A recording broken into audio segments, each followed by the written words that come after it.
आज कथा का चतुर्थ दिवस है।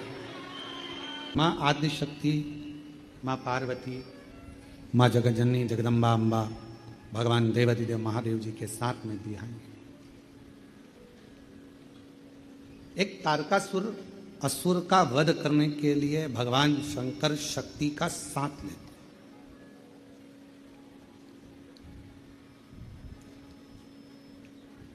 तारकासुर एक ऐसा असुर है जो भगवान शिव से स्नेह भी करता है और चाहता है कि मेरे भगवान भोलेनाथ जी का घर बस जाए, परिवार उनका हो और उनका पूरा परिवार, पूरा कुटुंब आनंद से निवास करे।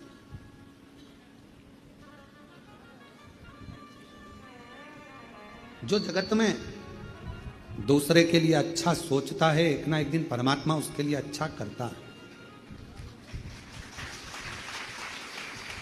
हमने एक बात पहले भी कथा में कही थी, जब भिलाई छत्तीसगढ़ में शिव महापुराण की कथा दया सिंह जी कराए तो हमने उस समय पर कहा था,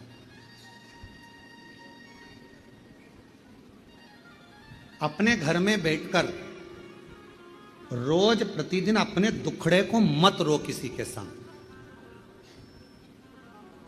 कोई दूसरा व्यक्ति तुम्हारे दुखड़े सुधार सकता है क्या? तो फिर हम दूसरों को अपना दुखड़ा क्यों रोए? मेरी बहू ऐसी, मेरा बेटा ऐसा, मेरी सास ऐसी, मेरा ससुरा ऐसा, मेरी ननंद, मेरी भाभी, मेरी देवरानी, मेरी जेठानी, या कोई दुखड़ा तुम्हारा है, तुम दिन भर यदि अपने घर में रहकर अपने दुखड़ों को रोते रहोगे तो तुम्हारा दुख समाप्त होने वाला नहीं है। क्यों? भगवान प्रतिदिन अपने घर के बाहर सुख को, लक्ष्मी को, संपदा को, वैभव को, नंदी को रोज भेजते हैं और हमारे घर में हम अगर पुराने दुखड़ों को रोज रोएंगे तो हमारा सुख हमारे घर में कभी प्रवेश नहीं करता और दुख जिंदगी भर बना ही रहता है। अपने दुखड़ों को रोना बंद करो, परमात्मा का भजन करो, अच्छा सोचो, अच्छा विचार करो। मुझे मालूम है मेरा शंकर भगवान अच्छा कर देगा, मेरा शिव जी मेरी झोली भर देगा, मेरा भोले बाबा मेरी पर करुणा करेगा, मेरा शंकर भगवान मुझ पर दया करेगा। अच्छा सोचिए, दुख तो आ गया, तकलीफ मिटे। षडानंद कार्तिकेय बाबा के प्रागट्य का कारण केवल इतना था, थोड़ा प्रेशर बढ़ाओ भाई, बाकी का तो ठीक है। प्रागट्य का कारण केवल इतना था कि शिव जी का परिवार बस, भगवान शंकर का पूरा परिवार बसे। और शिव जी ने क्या वचन दिया है? आदि शक्ति दुर्गा भवानी को भगवान शंकर वचन देते हैं, पार्वती तूने मेरी आराधना करी है और मुझे पाया है। जो मनुष्य मेरे शिवालय में जाकर, मेरे मंदिर में जाकर एक लोटा जल चढ़ाता रहेगा, मैं उसके परिवार का सदस्य बन जाऊंगा और उसके दुखड़े मेरे होंगे और मैं उस दुखड़ों को मिटाता रहूंगा। आप घर में रहकर दूसरों की निंदा मत करो। आप घर में रहकर कोई आपके पास में आकर कहे उसने ऐसा कर दिया, अरे भैया हमारे घर में निंदा विंदा मत करो, हमें निंदा सुनना नहीं, तुम अपने घर जाओ, वहां निंदा करो। दुख है, माना बेटे की शादी नहीं हो रही, माना बेटी की शादी नहीं हो रही, माना बच्चे नहीं हो रहे, माना ये दुखड़ा है वो हम किसके सामने रोए? कभी कोई आया तो उसके सामने कहने लगे भगवान कोई बताओ, कुछ लड़का बताओ, लड़की बताओ, कोई कारण बताओ। ये हम सबको दुखड़े कर रहे हैं और शिव पुराण कह रही है कि वो दुखड़े हम बार बार अपने घर में अगर रोते रहेंगे तो हमारे घर में कभी सुख नहीं आएगा। सुख बाहर से ही चला जाए, बाहर से। सुख को घर के अंदर लाना है तो दुखड़ों को रोना बंद करो। कोई पूछे तुम कैसे हो? बहुत बढ़िया। सियोर वाला वो कुबरेश्वर बाबा है ना, उन्होंने मेरा हाथ पकड़ लिया, अब दुखड़ा मिट रहा है, अब दुखड़ा। क्यों? पहले तुम्हारे पांव दुखते, अब तो बाबा की कृपा से मैं बहुत ठीक हो गई हूं, थोड़ा थोड़ा चल भी रही हूं। मतलब तुमने दुखड़ा रोना बंद कर दिया तो सुख भगवान कहने लगा, अब ये मेरा गुणगान कर रही है, अब मुझे जाना पड़ेगा। अब ये सबसे कह रही है कि मेरा पांव ठीक कर दिया तो अब मुझे ठीक करना पड़ेगा, नहीं तो लोग हंसेंगे, इस पर नहीं मुझ पर ताना कसेंगे, इसलिए दुखड़ा मुझे ठीक करना ही पड़ेगा। अच्छा सोच, अच्छा। हम दुखड़ों से रोना बंद करेगा।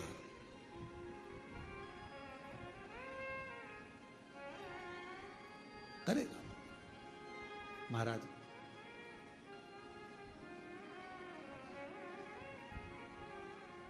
और जिस दिन अच्छी सोच, अच्छा विचार, अच्छी बुद्धि, अच्छा चित्त, अच्छा मन तुम्हारा भीतर से होने लगेगा तो शिव भी तुम्हारे लिए अच्छा करना प्रारंभ कर देगा। अच्छा, मानव का शरीर कब काम का है? जब वो शिव जी की साधना करे।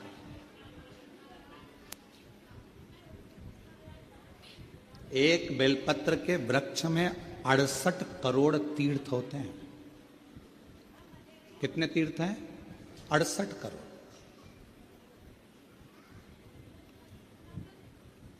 एक बेलपत्र के वृक्ष के अंदर 68 करोड़ तीर्थ होते हैं। और जब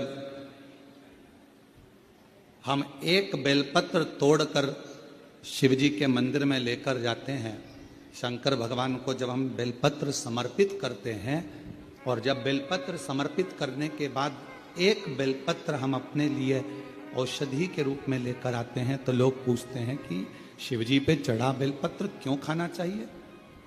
एक वृक्ष बेलपत्र का जिसमें 68 करोड़ तीर्थ है।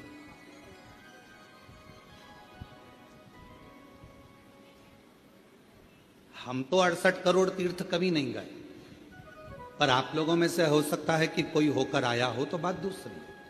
पर आज भी फुल कॉन्फिडेंस से कहते हैं कि हम एक बेलपत्र के वृक्ष की परिक्रमा करते हैं, उसके चरणों में जाते हैं, और एक बेलपत्र उठाकर जब हम शिव जी को चढ़ाते हैं तो 68 करोड़ तीर्थ का पुण्य हमारे भाग्य में आ जाए।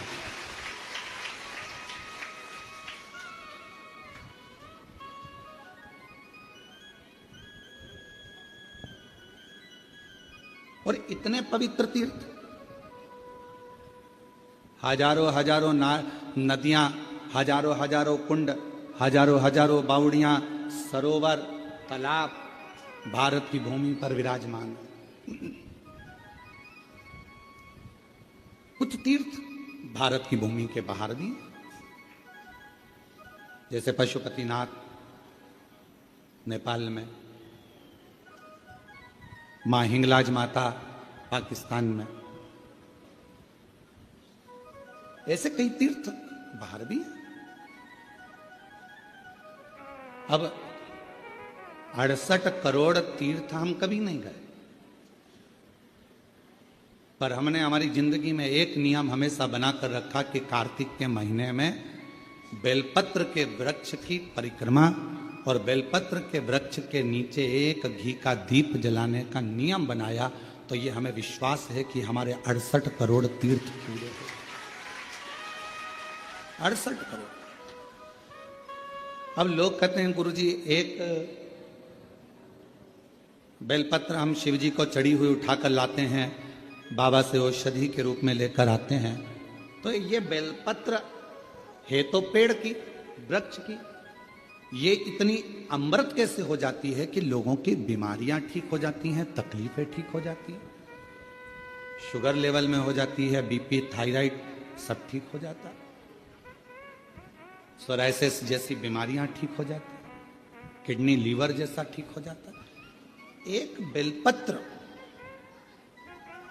इतना औषधि का कार्य कैसे कर जाता है?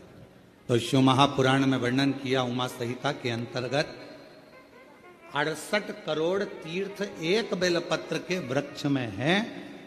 एक बेलपत्र के वृक्ष की पत्ती जब शिवजी पर चढ़ती है बेलपत्र, और हम उसको लेकर आते हैं, तो 68 करोड़ तीर्थ का जो प्रसाद होता है, 68 करोड़ तीर्थ में जितनी हजारों हजार नदियां पवित्र हैं, कुंड पवित्र हैं, सरोवर पवित्र हैं, वहां जाकर हमने आचमन नहीं करा, पर शिवजी पे चढ़ी हुई बेलपत्र जब हम मुख में रखते हैं, शिवजी पे चढ़ा हुआ जल जब हम आचमन करते हैं, तो वह 68 करोड़ तीर्थ का आचमन हो जाता है और हमारा रोग समाप्त हो जाता है।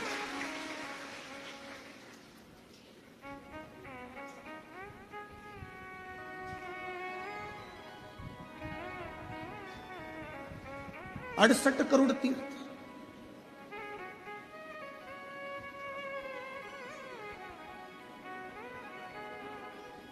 आप सभी के स्मरण में होगा,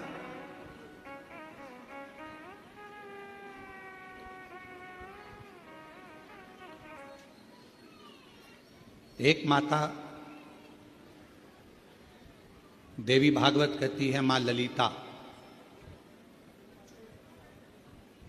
जिसको स्वयं भगवान ब्रह्मा, स्वयं भगवान नारायण, स्वयं भगवान शिव, स्वयं इंद्र, गरुण, वरुण, सारे देवता, मां जगज्जननी जगदम्बा अंबा दुर्गा भवानी का एक स्वरूप भंडासुर को मारने के लिए प्रकट करते हैं।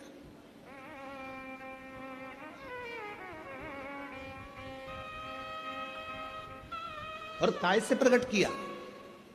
मां ललिता अंबा को कैसे प्रकट कर लिया? तो कहा मां ललिता अंबा को प्रकट करने के लिए भगवान नारायण ने बेलपत्र के वृक्ष की छांव में तप किया, हजारों वर्ष तक। ब्रह्मा जी ने साधना करी हजारों वर्ष तक बेलपत्र के वृक्ष की छांव में। इंद्रदेव ने तप किया हजारों वर्ष तक बेलपत्र के वृक्ष की छांव में। आज इस व्यासपीठ से हम कहें आप सभी को, जितने भी श्रोता श्रवण कर रहे हैं कथा को ऑनलाइन, आस्था चैनल पर, फेसबुक, यूट्यूब पर या बाबा कुबेर भंडारी की इस भूमि पर, जब भी आपका कोई भी तीज त्योहार पड़े, आपके घर में कोई भी त्योहार आवे, आपके घर में कोई भी उत्सव आवे, आपके घर में बच्चों का जन्मदिन आवे, आपकी शादी की सालगिरह आवे, आपके घर में कोई भी विवाह आवे, आपके घर में कोई भी अच्छा कार्य हो, कोई त्यौहार आ गया, दिवाली आ गई, दशहरा आ गया, कोई नवरात्रि आ गई, गणेश चतुर्थी आ गई, चतुर्थी आई, छठ आई, कोई भी व्रत आपका पवित्र कोई उत्सव आया, तो एक काम जरूर करा करो, बेलपत्र के वृक्ष के नीचे जाकर एक घी का दीपक लगाया करो और श्री शिवाय नमस्तुभ्यम जरूर बोला करो। फल दो। एक घृत का दीप बेलपत्र के वृक्ष के नीचे अगर आप एक क्षण के लिए भी बैठे हो तो वो फल देगा।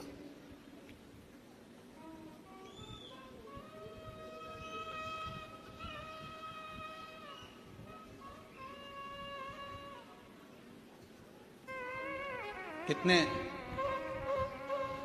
ये सामने जो बगीची दिखती है आपको, जो अभी बन रही है, उसमें कई मेरी माताओं ने, कई मेरी जीजियों ने उसमें अगर कोई बांस लगा है या कचरा पड़ा है तो माताएं उसको साफ कर देती हैं और बेलपत्र के पौधे को वहां रखी है। बेलपत्र के पौधे को उन्होंने वहां लगाया है। और कई माता ऐसी आती है कि वो बेलपत्र, इतने सारे बेलपत्र के पौधे लगे हैं और माताएं उस बेलपत्र के पौधे में कोई कचरा है, कोई दुर्वा लगी है, कोई घास लगा है, कोई बेकार पौधा लगा है तो उसको साफ कर देती हैं और उसमें जल डालकर उसकी परिक्रमा कर कर चली जाती है।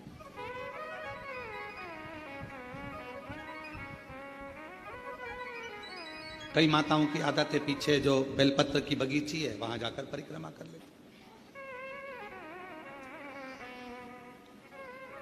एक बेलपत्र के वृक्ष के अंदर 68 करोड़ तीर्थ विराजमान है और वह 68 करोड़ तीर्थ का फल हम जब भगवान शंकर, यहां तक कहा, कई लोगों की आदत रहती है पहले जल चढ़ाने से पहले शंकर भगवान के शिवलिंग पर अगर बेलपत्र रखी है तो उसको हटा देते हैं। शिव महापुराण की कथा कर रही है, अगर शिवलिंग के ऊपर बेलपत्र चढ़ी हुई है, चढ़े रहने दो, फूल हैं, आप उसको हटा सकते हो, मना नहीं।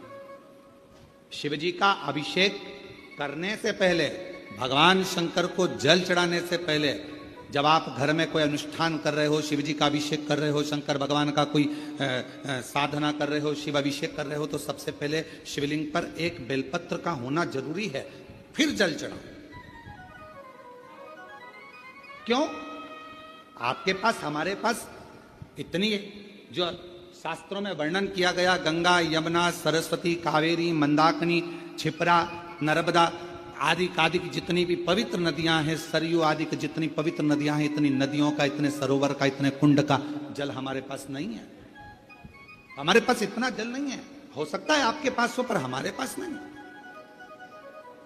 26,000 नदियां भारत की भूमि पर अविरल बहती हैं। पवित्र नदियां 26,000 नदियां बहती हैं।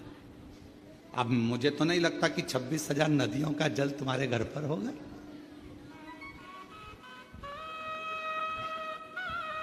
और हो तो हमारी तरफ से आपको दंडवत प्रणाम, ना माने।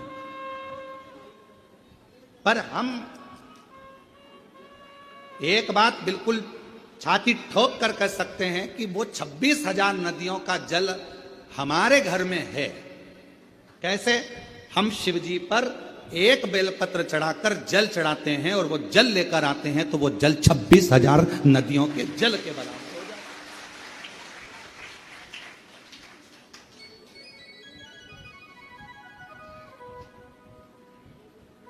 अब ये और अब आप छाती ठोक कर आप भी कह सकते हो हमारे यहां भी 26,000 नदियों का जल है महाराज।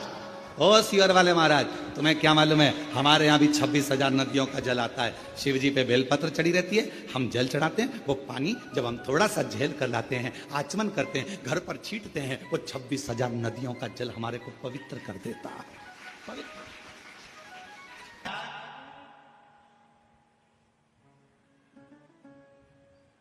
जहां पर पति और पत्नी के संबंध बेकार हो जाते हैं, विवाद हो जाता है, अदालत में बात पहुंच जाती है, परिवार वालों पर दहेज का केस चालू हो जाता है, कहीं ना कहीं किसी ना किसी रूप में कार्रवाई चालू हो जाती है।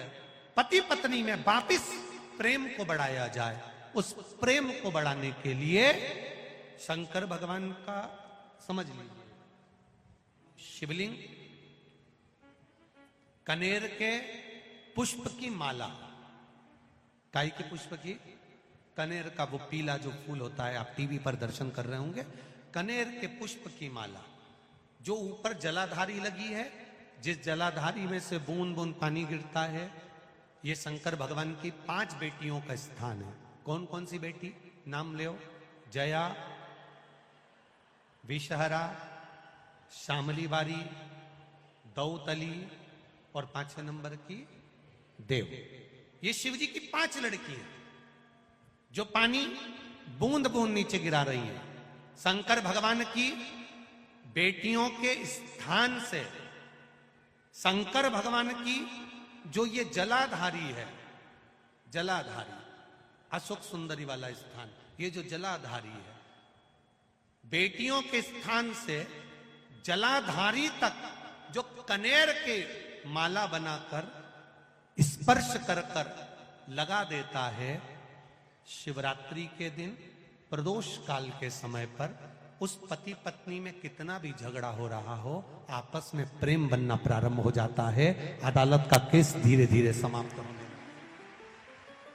अदालती कार्रवाई, यहां तक कहा गया कनेर का पुष्प, भाई भाई में विवाद हो रहा हो, जमीन के लिए विवाद हो रहा हो, किसी प्रॉपर्टी के लिए विवाद हो रहा हो, या किसी अन्य विवाद में पड़े हुए हो, या तुम्हारे दुश्मन बढ़ रहे हो, तो भी कनेर का पुष्प शिव को समर्पित किया जाता। कनेर का पुष्प सुख प्रदान करना, आनंद देना, जिसको कोई ना पाए उसको मेरा महादेव पाए। महाराज, खाली ना जाता कोई दर से तुम्हारे, मैं भी खड़ा हूं नन्ही पाए बसारे, अपने हृदय से लगा लो, लगा लो, गिरा जा रहा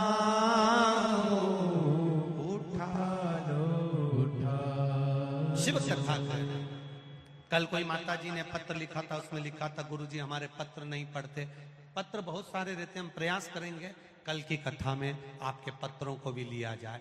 नए पत्र आएंगे, उसके साथ आपके पत्र भी कल की कथा में हम लेंगे, प्रयास करेंगे। भगवान शिव की कथा करें। दूसरे नंबर का पुष्प, पहला कौन सा है बोलते जाओ? पारिजात।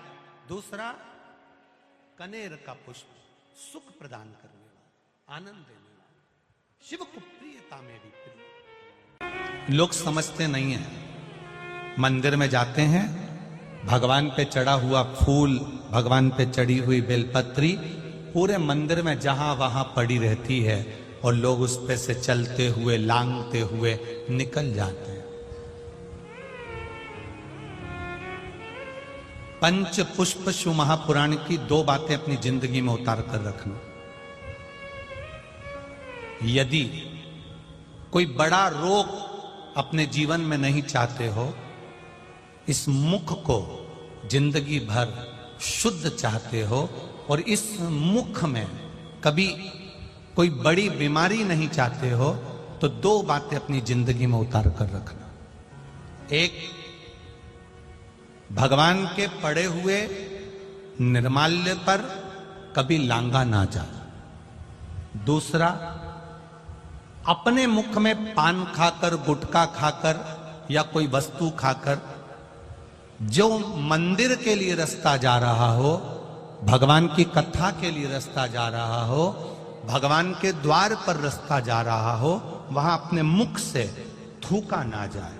जितने लोग पार कर कर जाते हैं उतना दोष आपको लग जाता है और आपका जीवन नष्ट हो जाता है।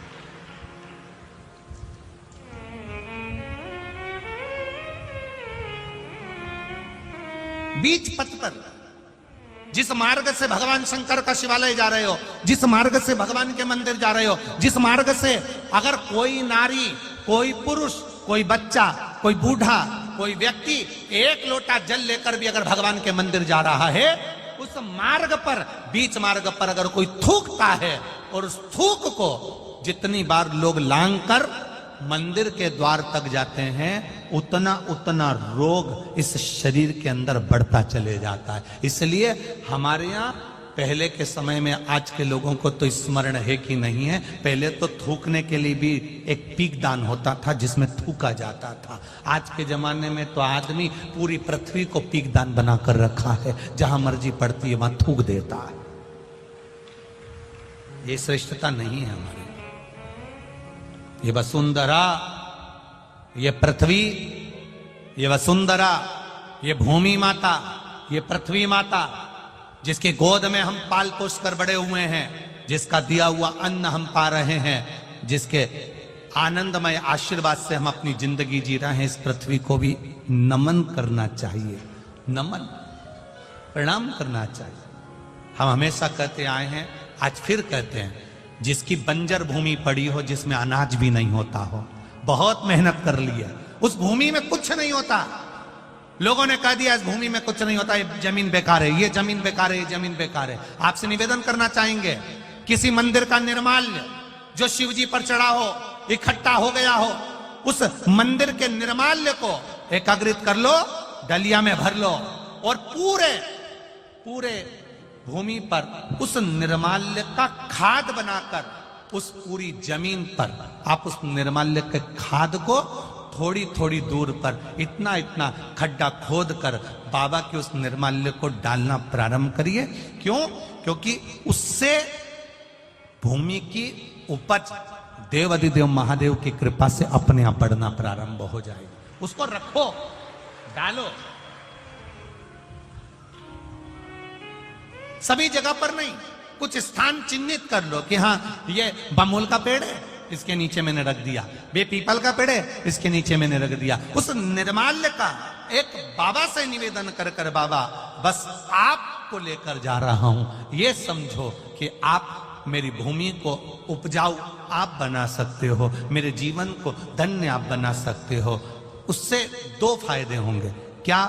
एक, निर्माल्य जो इकट्ठा होता है, लोग उसको ले जाकर नदी में डाल देते हैं, नदी में डाल देने से नदी दूषित हो जाती है, नदी में प्रदूषण हो जाता है। तो वो निर्माल्य जब आप जमीन में ले जाकर गाड़ोगे, डालोगे, तो नदी भी शुद्ध होगी और भूमि में भी उसकी खाद बनकर उस भूमि पर भी उसका शुद्धता का भाव जागृत होगा। अब करो उससे,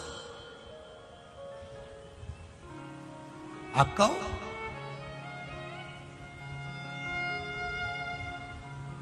हर कहीं थूक देना, हर कहीं पर पान खाकर थूक दिया, तंबाकू खाकर थूक दिया, कहीं पर भी तुम्हारा मन पड़ा और तुमने पिचकारी, ना ना ना ना ना, शिव पुराण कर रही है, उससे हमें दोष लगता। उस दोष का वर्णन कई लोग कहते हैं, ये तो कुछ खाता ही नहीं था, ये तो बहुत अच्छा व्यक्ति था, इसको इसी बीमारी हो गई, इसको ऐसा रोग हो गया। कहां से हो गया? कारण क्या है? ये रोग आया कहां से? हो सकता है इसकी आदत में था, घर से निकलता था, कहीं देवालय शिवालय पड़ता था, ध्यान नहीं दे पाता था, थूक दिया, उस पे से निकलकर लोग जाते रहे, मंदिर पहुंचते रहे, उसका दोष जिंदगी में आ जाता है, वो दोष है। पहले के समय में गांव के लोग तो आज भी जानते होंगे कि पहले पीक दान चलता था, आप लोगों के स्मरण में होगा, कभी कभी आप लोगों ने देखा भी होगा, छोटा सा रहता था, उसमें लोग थूक देते थे, उसमें लोग खुला कर देते थे, पर यहां वहां लोग नहीं थूकते थे, पर चला, अब लोगों ने वो चालू करा। दो चीजें स्मरण में रहे,